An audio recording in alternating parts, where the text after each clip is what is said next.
Hello po, good morning. Gagawa po tayo ng panghaplas. Kasi may mga nakikita akong maganda raw ang buto ng avocado. Panghaplas. Kaya ganito gagawin ko. I-iring daw siya. Matigas pala.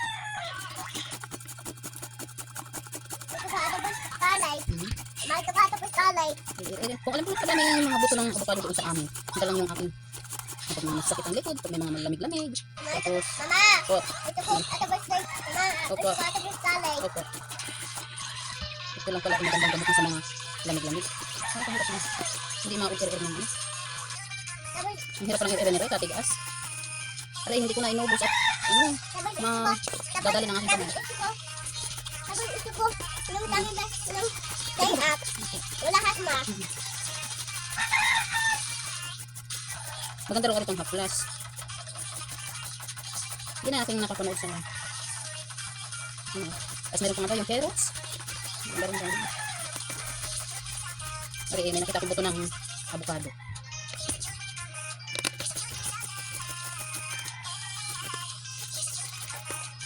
Tapos haluan mo lang daw siya ng kahit anong langis or alcohol. Kahit anong uri ng langis. Hindi ko na siya i-er ko ng sagad. Diba, nakadali ng aking kamay. Mama, ito po tayo pa ah. Ayun, madami nang tayo na rin. Mama, ito po tayo pa ah. Opo. Tapos meron ako ditong lagayan. Ito ko lang pinalagay. Ayos. Yan, nilalagay ko lang siya dito.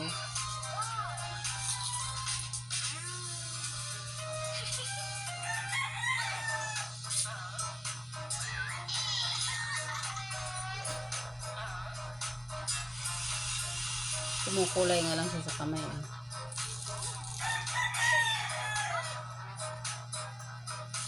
Maganda daw itong panghaplas.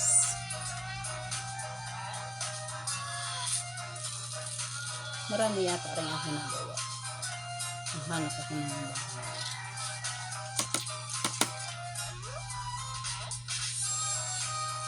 Ang sabi pa doon, pag halimbawa naubos na yung nirefill mong langis, ay nirefill, hindi pala pwede siyang i-refill. Pag naubos na yung langis mo din sa sa yung lagayan, pag naubos na yung haplas, wag mo nang i-refill, itapon mo na yung laman, tapos gumawa ka na lang ulit ng panibago. Kasi baka mamaya sira na yun.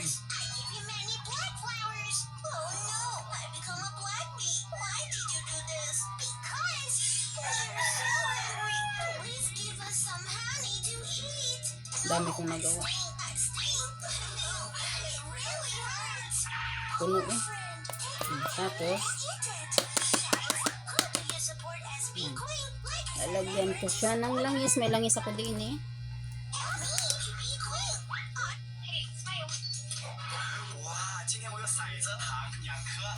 Tapos kung gusto nyo naman may amoy mabango, lagyan na ng konting alcohol.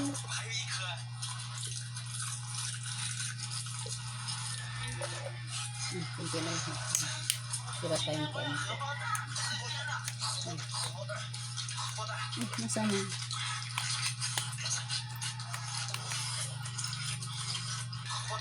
Nasa alagyan na. Kaunti lang ang ating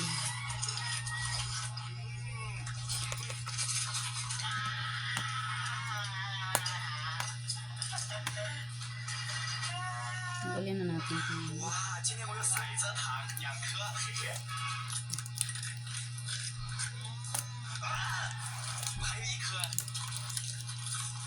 Ating panghaplas.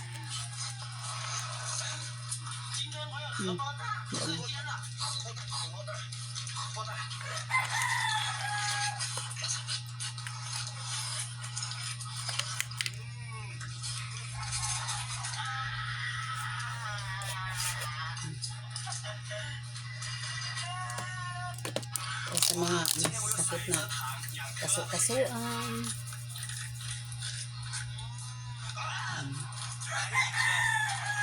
meron akong haplas.